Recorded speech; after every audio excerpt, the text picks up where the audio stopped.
Welcome to this video where I'm going to talk about how to record bass guitar onto your computer without breaking the bank. I'm going to give you some options for audio interfaces and also recording software. I'll give you options for PC and for Mac. I'm going to give you options that aren't too expensive so you can get this set up on a budget.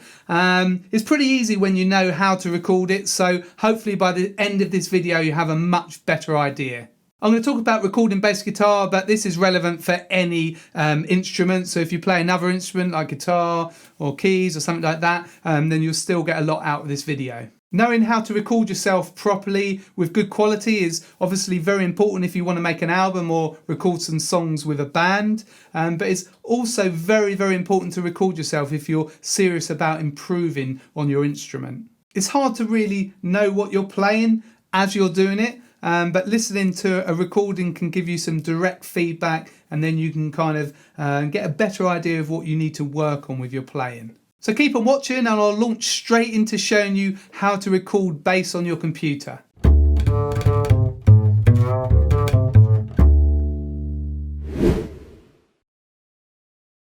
The bit of kit that you need to actually get your bass signal onto your desktop or laptop computer is an audio interface.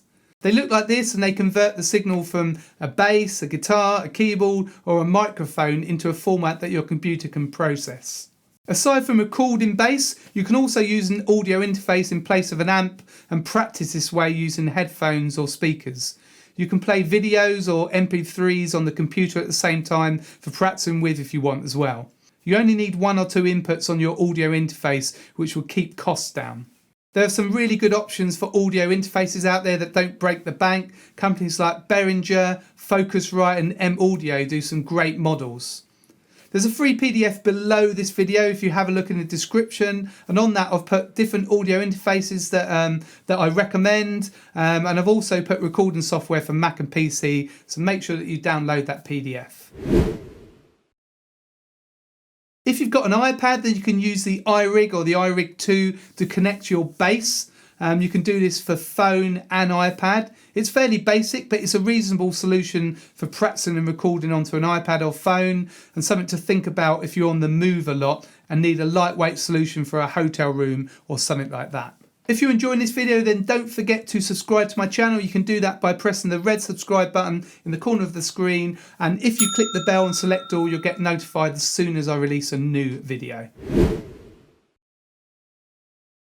After sorting out your audio interface, you now need some recording software for your computer. These are called DAWs, D-A-W, which simply means Digital Audio Workstation. There are hundreds of options out there for different software that you can get. To get started on a Mac, I would recommend GarageBand. It's fairly basic, but it comes free when you buy your Mac. I use Logic, which is a more powerful software. You don't need that at all to get started though.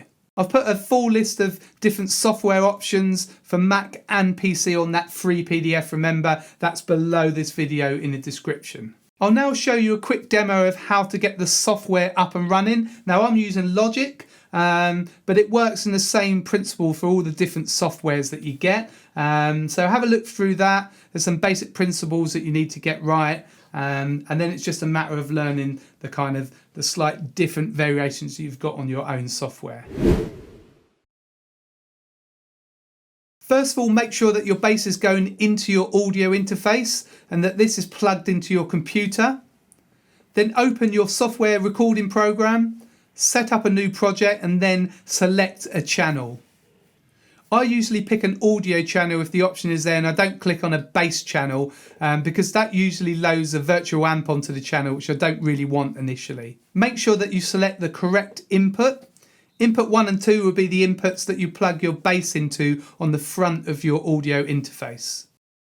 I'm going to name this channel bass and then set up another channel that I'll use to load in a drum loop. You could load in something else like a backing track here as well if you wanted. I'm now setting the tempo of the whole project to match the tempo of the drum beat. If you don't know the tempo of whatever track you're loading in, it's not the end of the world, but it does make things a lot easier when editing the track later. I'm now dropping in the drum track.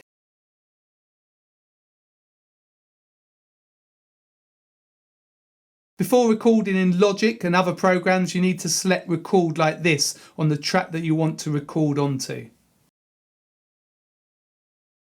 Then check that your level is not too high. You can adjust level on the audio interface as well, so make sure that you've got both of these set so it's not peaking with a red light on the software or the audio interface.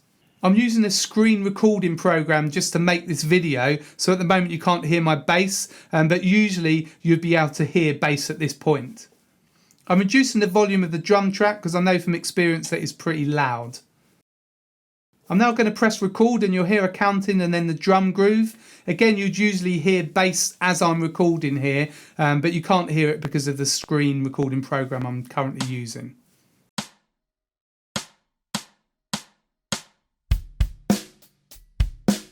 You can see the bass coming in that I'm recording on the bass channel.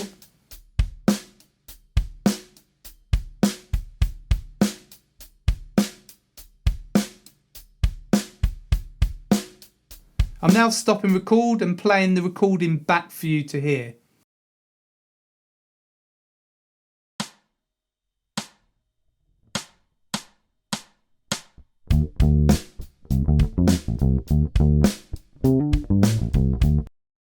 If you turn the small record button off on the track, then you can see the level of the bass track.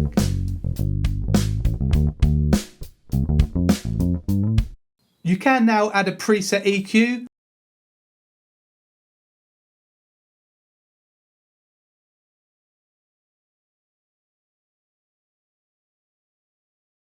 This one is specifically for electric bass. You can also add compression. This is another bass specific preset. But I'll save going into more details about these advanced settings for another video. So that's a brief look at how you actually record bass on recording software on your computer. There are other ways to record your bass, like micing up your amp and sending that through your audio interface, or you can use a standalone unit like a Zoom handy recorder. But it's definitely worth learning how to record directly onto your computer using an audio interface, as the quality would be so much better. You can get more advanced as well by using other software and plugins, but hopefully I've given you a good idea of how to record your bass without breaking the bank. I'd love to hear what you thought of this video. If it helped you out, if you've got any questions, just let me know below this video in the comments. You can also come back as well once you've set up your recording software and your audio interface and just report back. Don't forget to pick up the free PDF with the list of audio interfaces and software programs for PC and Mac. You can get that below in the description. You can really help me out by liking and sharing this video, and also don't forget to subscribe to my channel by pressing the red subscribe button. And if you felt you got value out of this video, you can always buy me a coffee. They're $5. The details are on the bottom of the screen here, or again, there's links to click in the description. You can also check out my website, that's gbshed.com. I've got loads of resources over there. I've got courses and books and merch. You can get this t-shirt. So that's gbshed.com. Go and check that out now. This is Greg from Greg's Bass Shed. Hopefully see you very soon in the next video.